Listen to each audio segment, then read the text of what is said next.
La prière de notre Père qu'a donné dans l'Évangile le Seigneur, est la proue du navire qui s'avance vers Dieu, disait Peggy.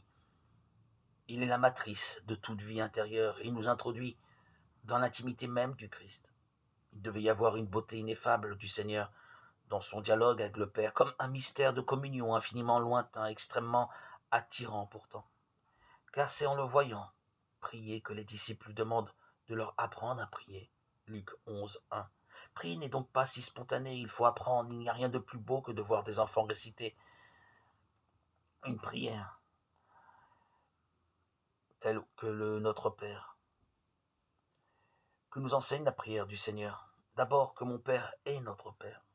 La solitude habitée de la prière est toujours une communion avec ceux qui s'abreuvent à la source d'un même baptême. Ensuite, qu'il y a deux mouvements, comme la respiration, sortir de soi pour mieux entrer en soi. Notre Père commence par un décentrement de soi. On ne commence pas par demander des choses, par discuter, mais par publier la louange de Dieu. Que ton nom soit sanctifié, que ton règne vienne, que ta volonté soit faite. Pas forcément la mienne, car ma volonté n'est pas toujours ajustée à la sagesse du Père. Que soit faite non pas ma volonté, mais la tienne. Luc 22, 42, dit le Seigneur au jardin des Oliviers.